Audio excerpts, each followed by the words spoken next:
Hi everyone, thanks for joining me. I want to take you through a couple very basic yoga poses, proper setup, the names of them, how you might be able to modify or change them in the middle of a class if it's not working for you. And these are going to be poses that you'll find in any of my Vinyasa flows. There's hundreds of different poses that could show up in a class, but these ones are pretty consistently in every single version of a Vinyasa that I teach. And if you don't know these are the poses that would make it kind of difficult to get through the class if you weren't sure. So very, very basic. We'll just go over the setup of them and then maybe string them together a little bit at the end. So let's get started in child's pose, which is typically the first pose called in class. And it's a pose that you can come back to if you're ever feeling like you need a little bit of a break. So Vinyasas are meant to really get the heart rate up. They're meant to get you breathing heavily, high heart rate, pretty sweaty most of the time, at least in my classes. And child's pose is a good place to come if you're like, wow, I have hit my limit. I'm not breathing properly anymore. This is moving too fast. I got confused on that side. Where can I just take a moment to pause and to collect my thoughts again? Child's pose. So we're gonna start facing our mat long ways, and you're gonna scoot kind of toward the back edge of the mat. I like to start with my toes touching. So I have my big toes together in the middle of my mat. And then my knees are anywhere from touching to wider than the mat, depending on how open your hips are. Typically, a wider position is going to feel more comfortable on your ribs and your belly and your hips, and it's going to allow you to have that space to take a full inhale and exhale. So I want you to try it with your legs really wide to start. Toes are touching, knees are wide. It's like the letter V.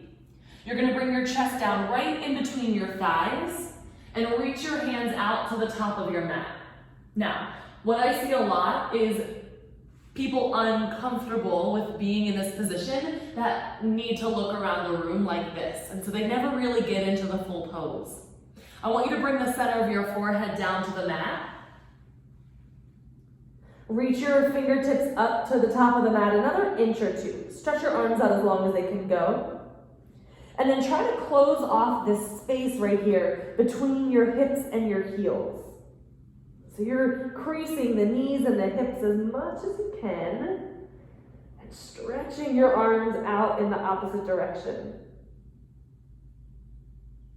Now that's a pretty bendy one, I'll be honest. I know I'm very flexible. So most of the time it's going to look a little bit more like this, or you might see something that looks like that. Maybe the heels are down, but the back doesn't have that flexibility, so if the chest is up, that's okay. As long as it's because that's where your body feels comfortable and not because you aren't trying to stretch out a little bit more. So any shape can be right as long as you're really lengthening in every way possible and grounding down where you're able to. So that's child's pose. Toes together, knees wide, arms to the top of the mat. If that doesn't feel great on your shoulders, you can do child's pose with your hands reaching back to towards your feet, head still down on the ground. And that's child's pose as well.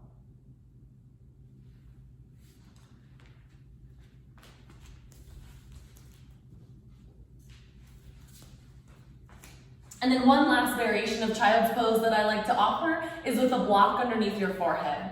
So if it bothers the back of your neck or the sides of your shoulders to be crouched down like that, or you just feel like the floor is too far away, you could bring the very center of your forehead onto your yoga block, reach the arms out, and then you have a little more space right here to fill up with the breath and to allow your shoulders and your neck to soften. You just gotta play around with it a little bit, find the sweet spot for you. Awesome. So that's your child's pose. Beginning of the class, and anytime you feel like you need a moment to pause. Out of child's pose, we usually come into like a tabletop position. There's a few rounds of cat and cow. We won't go over those today, but just so that you know where that position might go. From here, we're gonna move into downward facing dog. Now, coming from that tabletop position, I want you to look down at both hands and take your thumb and your index finger, that letter L, point your index finger straight to the top of the mat, straight to 12 o'clock, and then spread your thumb as far away from the index finger as you can. So we've got a really big L shape. Now before we lift our hips up, you're gonna press firmly into that L shape. So your index finger and your thumb are pushing into the mat, and you're gonna start to feel some muscles in the forearm fire up. They might even get a little tired without even lifting your hips, and you'll build up that strength over time. It's totally okay. From that strong L shape, spread the rest of your fingertips out, so the width of your palm is as wide as you can make it, and push all 10 fingertips into the ground. So we're pressing into that L shape, and then the rest of the fingertips are pushing into the floor. And then lastly, seal that outer corner of the wrist down. So now we've got this like suction cup feeling going on in the hands, and that's gonna be your best base of support, and it's gonna make your wrist feel the strongest during all of our chaturangas and our downward facing dogs. So keep the hands that active, tuck your toes, lift your hips up all the way from the ground, and then push your hips away from your hands. So we're trying to make a diagonal line from our tailbone or our hips all the way down through the fingertips. That line in your back is a lot more important than the line in your legs. So if you try to lock your legs out and it makes your down dog look like this, you're gonna wanna maybe lift the heels up, definitely bend the knees, and re-lengthen the back. Now from this position, your shoulders are gonna get really tired the first couple times you're here. The first few classes might feel so repetitive and so frustrating that down dog is tired, and you'll build up this strength over time. Eventually, this will feel like a recovery. Once the arms are strong and you're reaching and pushing away from the hands, then you can start to focus on maybe lengthening the legs and dropping the heels. But that is definitely not a must do. That's just something that's gonna feel good on different bodies. So, downward facing dog here. Hands are heavy, all 10 fingertips press into the mat. Reach your hips up away from your hands. Reach your heels down away from your hips. Take 2 deep breaths.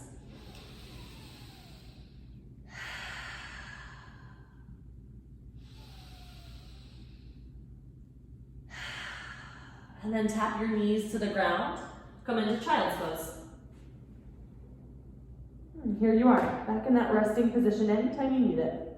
The arms get soft, the shoulders get soft.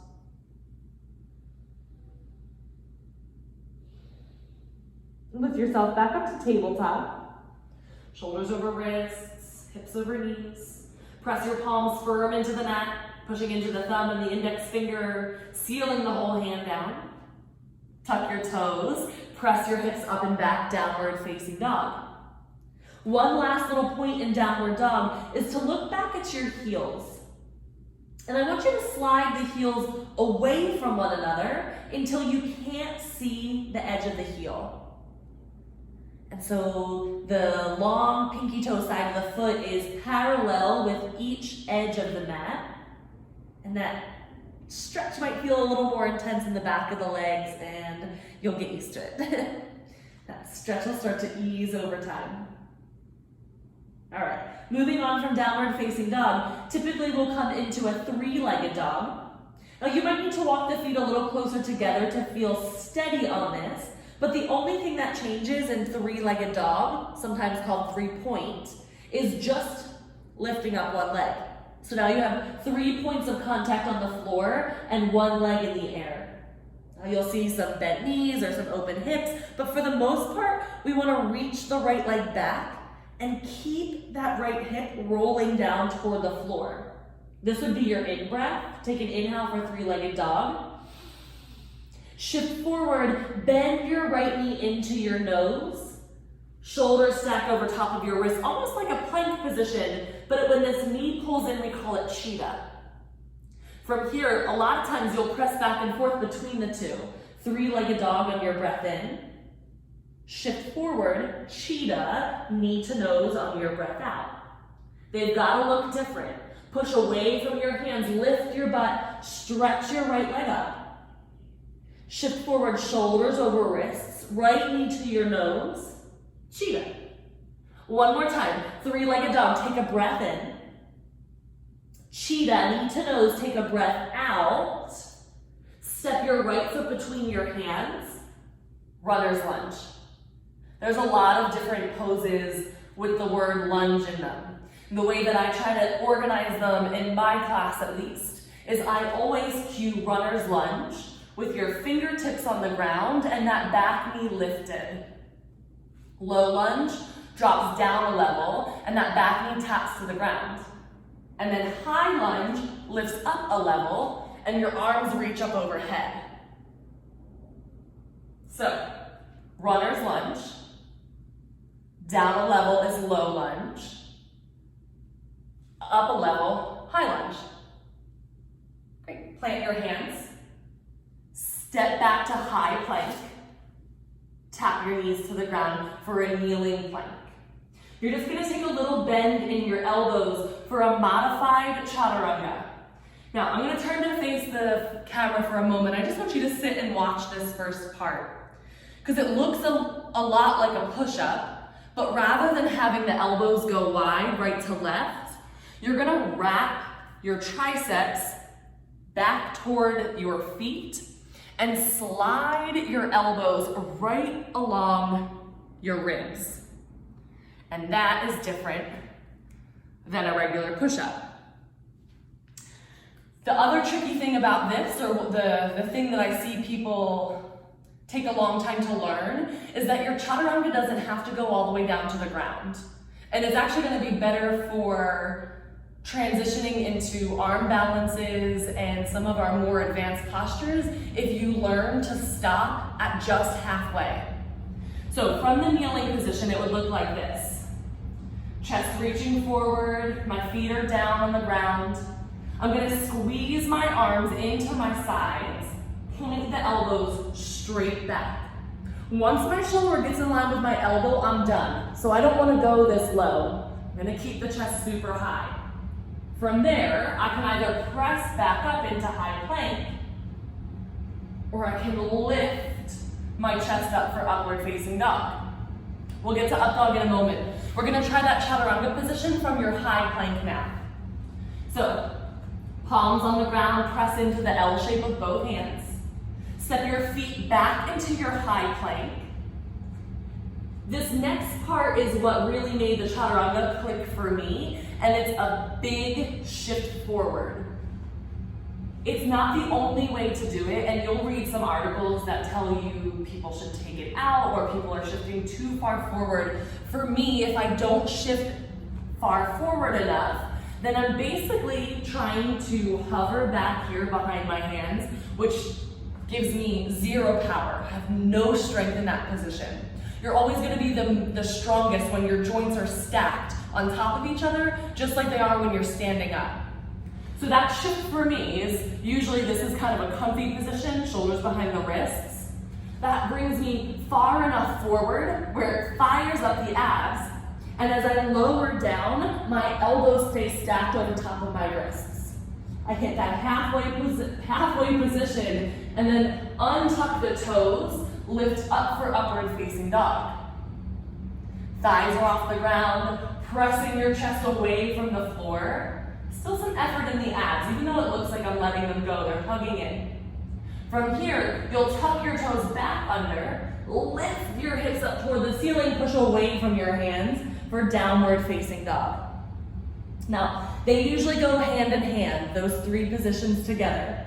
You'll shift from down dog into high plank, take a breath in, shoulders way over the fingertips. Bend your elbows back toward your toes, chaturanga, just halfway down. Upward facing dog on your inhale, downward facing dog on your exhale. We're gonna go back to three-legged dog, or 3-point. This time the left leg is gonna fly up to the ceiling. Keeping your hips square, rolling the left hip down to the ground. Three-legged dog, hips square, rolling the left hip down to the ground. Cheetah, left knee to nose, shift forward. Three-legged dog, take a breath in. Cheetah, knee to nose, exhale. One more time, three-legged dog, big breath in. Cheetah, knee to nose, and hold, shoulders over wrists. Take your left foot, step it between your hands for runner's lunge. Rise up, high lunge. Plant your hands around your left foot. Step back, high plank. Shift forward, take an inhale. Chaturanga, halfway down on your exhale. Upward facing dog, big breath in. Squeeze the inner thighs together, lift the knees off the ground. Downward facing dog, breath out. Tap your knees to the ground. Child's pose to rest.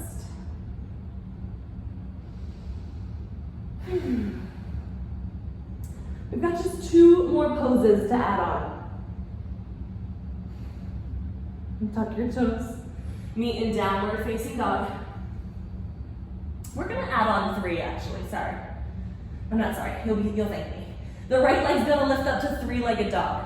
Now, from this square hip position, you're gonna take that top hip and try to open it up and stack it over the bottom hip. So now that right side is on top of the left. Bend your right knee like you could kick your butt with your right heel. I'm very turned because I'm looking at the camera, but normally we would want our chest to keep pressing back toward our thigh as if nothing was weird about this down dog. That right leg just lifts up. From here you can draw big circles, and you can draw circles with your ankle. We go into this crazy thing called flip dog, where you drop the right foot to the ground and open your hips to the sky, but we'll get to that in another video. For now, stretch the right leg up toward the ceiling, three-legged dog. Just one time, cheetah, knee to nose.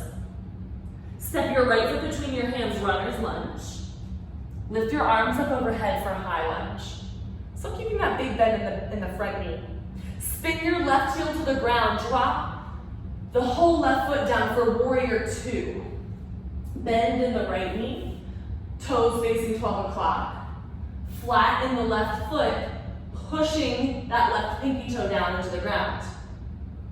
Hips are trying to level out. A lot of times we'll sit back because this is a little easier on the legs, but we want to lift the front hip in line with the left, the front hip in line with the back. You get a good stretch through your inner thigh on the left side. Reach your arms out and gaze over the front fingertips. Now this builds up a whole lot of strength in this right leg if you do it correctly, and a lot of times people do this because it's easier. But we want to build that heat up. So deep bend in the right knee, level out the pelvis, stretch the arms apart. With that right knee still bent, take your right hand, reach it up toward the ceiling. Your left hand is going to slide down your leg. This is called peaceful warrior.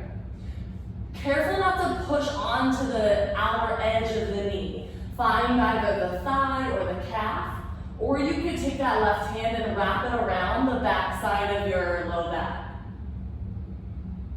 Peaceful warriors, usually a breath in. You'll hear the words Vinyasa to downward facing dog. Cartwheel your hands around your right foot. Here we are in runner's lunge. Step your right foot back next to your left. Here we are in high plank.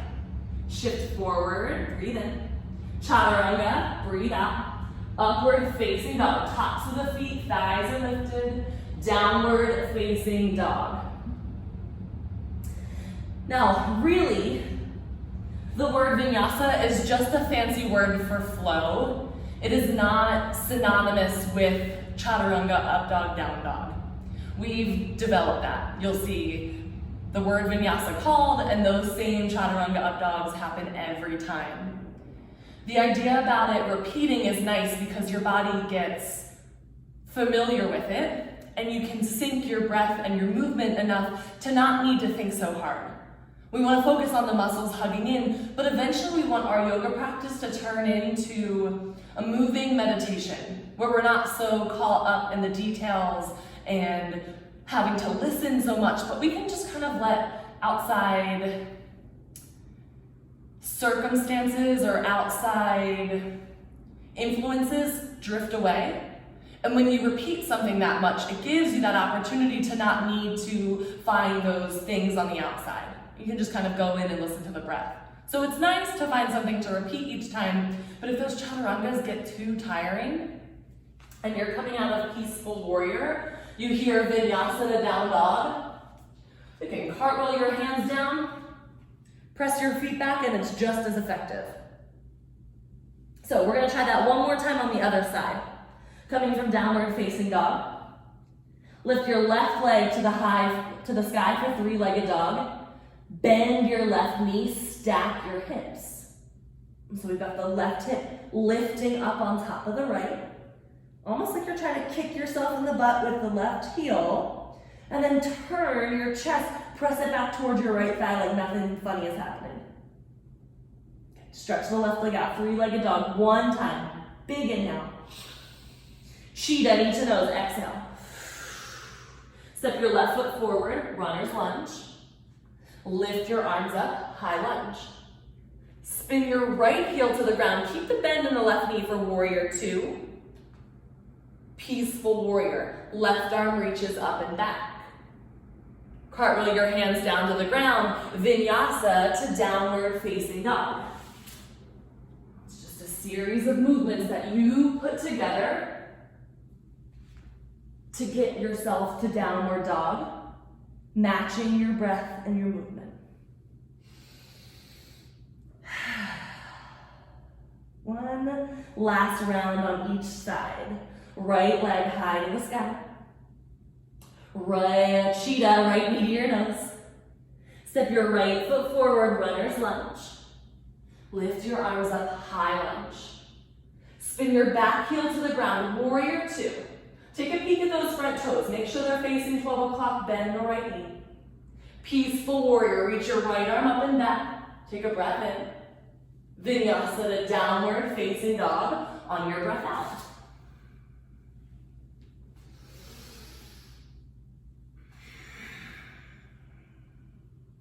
Left side, last time. Lift the left leg high, three-legged dog, inhale. Cheetah, shift forward, knee to nose. Left foot between your hands, runner's lunge. Arms overhead, rise up, high lunge. Spin the back heel to the ground, warrior two. Stay for a breath in and a breath out. Bend the left knee more than you want to. Peaceful warrior, left arm reaches up and back, inhale. Vinyasa to downward facing dog as you exhale. These can happen from your knees. You could skip the chaturanga. You could take child's pose instead of down dog. And we'll meet in child's pose no matter which one you took.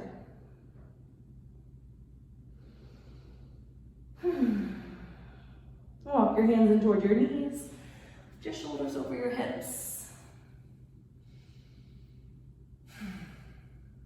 You can already feel that heat building up.